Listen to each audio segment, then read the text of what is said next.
Welcome to this explainer. Let's dive right in. Today we're mapping out historian Howard Zinn's deeply critical look at the Clinton administration. We'll be focusing specifically on Chapter 24 of his famous book, A People's History of the United States. Now, if you know Zinn, you know he doesn't do traditional top-down history. He views things from the bottom up, focusing on everyday working people and marginalized groups, rather than just presidents and generals. So it's pretty fascinating to see how he tackles a presidency that kicked off with this immense, almost palpable popular hope for progressive change. We're going to examine how the historical record, at least as detailed by Zinn, actually unfolded, and how it seriously clashes with the mainstream narrative of the 1990s. The era of big government is over. You know, that famous 1996 campaign quote perfectly sets up the massive irony Zinn explores in this text. The president actually said this directly to the American public during his State of the Union address, actively hunting for votes on the assumption that everyone suddenly wanted a tiny government footprint. But as Zinn meticulously points out, that political rhetoric was completely at odds with what the administration was doing behind closed doors, especially when you look at the incredibly massive, expanding military budgets and the absolute explosion of the federal and state prison systems. So, to unpack all of this, we're going to navigate through 6 key areas: the promise of change, moving to the center, scapegoats and distractions, the militarization of America, ignoring public opinion, and finally, a conservative legacy. All right, Section 1, the promise of change. Let's look at the initial optimism surrounding this bright young person. According to Zinn's historical account, this 8-year presidential term started with so much hope. You had a highly articulate Rhodes Scholar and Yale Law graduate taking office in 1992, and the nation was practically vibrating with a desire for bold innovation. Think about the economic anxiety of the early 90s, right? People were genuinely struggling, and they fully bought into the sweeping change promised on the campaign trail. But, well, Zinn's ultimate assessment is pretty bleak. He argues the administration ended up leaving absolutely no legacy of a genuine departure from traditional establishment-friendly policies. Zinn makes the case that the reality of those 8 years was a total 180 from the lofty initial rhetoric. Imagine being a voter back then, desperate for a new deal to secure your job and help your community. A lot of core voters were really hoping for robust government programs that would create jobs for millions, kind of echoing Franklin Roosevelt. But, according to the text, the administration just wouldn't do it. Instead, and Zinn is very clear on this, they repeatedly surrendered to caution. They signed major legislation, like NAFTA, that ended up being far more pleasing to big business and the Republican Party than to the working-class folks who voted for them. Which brings us nicely to Section 2, moving to the center. This is where we see electoral victory prioritized over social change. Zinn's core argument here really boils down to personnel is policy. The perception, which was heavily marketed to the public, was that this was a liberal administration laser-focused on working folks. But what actually happened? Despite throwing in a few pro-labor appointments to make it look good, the real power players in the cabinet were deeply entrenched in the conservative establishment. I mean, the Treasury and Commerce departments were literally handed over to wealthy corporate lawyers and banking executives. And the foreign policy side, the Defense Department and the CIA were run by traditional Cold War veterans, completely crushing any hope for a progressive foreign policy pivot.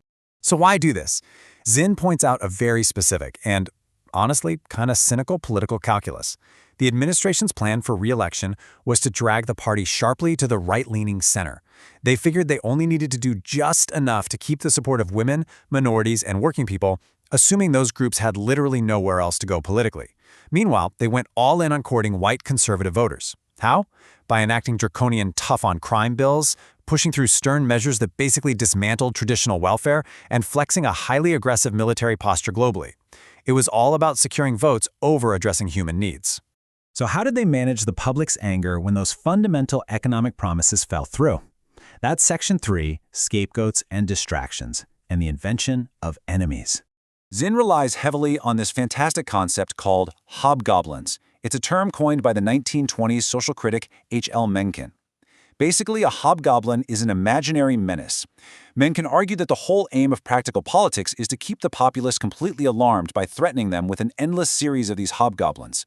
Zinn applies this directly to the 1990s, arguing that political leaders intentionally exaggerated specific dangers to act like a smokescreen, totally hiding the fundamental, structural failures of the American economic system. So who exactly were the administration's hobgoblins? Zinn argues they deliberately focus the public's anxiety onto very specific, vulnerable groups: criminals, undocumented immigrants, people using the welfare system, and certain foreign governments like Iraq, North Korea, and Cuba. By keeping everyone hyper-focused on these supposed massive threats, the government successfully pulled off a sleight of hand.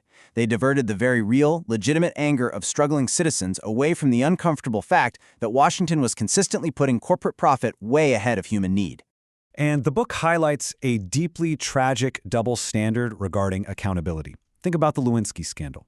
The House of Representatives spent months absolutely obsessed with personal behavior, eventually impeaching the president for lying about an affair and obstructing justice.